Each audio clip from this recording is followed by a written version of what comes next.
Hello friends, welcome to the civil hub. सबसे पहले दादा भाई नौरोजी ने धन के निष्कासन, ड्रेन ऑफ वेल्थ से संबंधित अपनी किताब poverty and un British rule in India में अपने विचारों को रखा। भारत का अथाह धन भारत से इंग्लैंड जा रहा था। धन का यह अपार निष्कासन, ड्रेन ऑफ वेल्थ, भारत को अंदर ही अंदर कमजोर बनाते जा रहा था। दादाभाई नौरोजी उन पहले नेताओं में से थे जिन्होंने देश की राष्ट्रीय चेतना को आंदोलित किया। उन्हें grand old man of India भी कहा जाता है। इनका जन्म वर्तमान गुजरात राज्य के नवसारी में 1825 में हुआ था। Drain of wealth theory. British शासक भारतीयों को बलपूर्वक बहुत सी वस्तुएं यूरोप, ब्रिटेन छोड़कर को निर्यात के लिए बाध्य करते थे। इस निर्यात से बहुत मात्रा में आमदनी होती थी क्योंकि अधिक से अधिक माल निर्यात होता था। पर इस अतिरिक्त आय, सरप्लस इनकम से ही अंग्रेज व्यापारी ढेर सारा माल खरीदकर उसे इंग्लैंड और दूसरी जगहों में भेज देते थे। इस प्रकार अंग्रेज दोनों तरफ से संपत्ति प्राप्त कर रहे थे। इन व्यापारों से भारत को कोई भी धन प्राप्त नहीं होता था।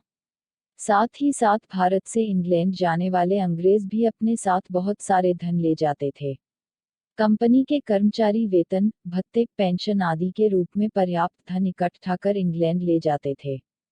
यह धन न केवल सामान के रूप में था बल्कि धातु, सोना चांदी के रूप में भी पर्याप्त धन इंग्लैंड भेजा गया। इस धन के निष्कासन, ड्रेन ऑफ वेल्थ को इंग्लैंड एक अप्रत्यक्ष उपहार समझकर हर वर्ष भारत से पूरे अधिकार के साथ ग्रहण करता था। भारत से कितना धन इंग्लैंड ले जाया गया उसका कोई हिसाब नहीं है क्योंकि सरकारी आंकड़ों के अनुसार बहुत कम धन राशि भारत से ले जाया गया। फिर भी इस धन के निष्कासन, ड्रेन ऑफ वेल्थ के चलते भारत की अर्थव्यवस्था पर बहुत ही बुरा प्रभाव पड़ा।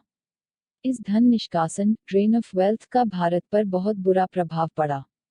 दादाभाई नौरोजी ने इसे अंग्रेजों द्वारा भारत का रक्त चूसने की संज्ञा दी। कई राष्ट्रवादी इतिहासकारों और व्यक्तियों ने भी अंग्रेजों की इस नीति की कठोर आलोचना की है। इतिहासकारों का एक वर्ग, साम्राज्यवादी विचारधारा से प्रभावित, इस बात से इनकार करता है कि अंग्रेजों ने भारत का आर्थिक दोहन किया। वे यहाँ तक सोचते हैं कि इंग्लैंड को जो भी धन प्राप्त हुआ वह भारत की सेवा करने के बदले प्राप्त हुआ। उनका विचार था कि भारत में उत्तम प्रशासनिक व्यवस्था, कानून और न्याय की स्थापना के बदले ही इंग्लैंड भारत से धन प्राप्त करता था। किंतु इस तर्क में दम नहीं है। यह सब जानते हैं कि अंग्रेजों ने भारत का आर्थिक शोषण किया। वे भारत आए ही क्यों थे? क्या उन्होंने दूसरे देशों की सेवा करने का बीड़ा उठाया था? सरकारी आर्थिक नीतियों का बहाना बनाकर धन का निष्कासन, ड्रेन ऑफ वेल्थ कर भारत को गरीब बना दिया गया। यह बात इससे स्पष्ट हो जाती है कि 19वीं, 20वीं शताब्दी में भारत में कई अकाल पड़े जिनमें लाखों व्यक्तियों को अपने प्राणों से हाथ धोना पड़ा। राजस्व का बहुत ही कम भाग अकाल के पीड़ितों पर व्यय किया जाता था। भूखे गांवों में खाना नहीं पहुंचाया जाता था।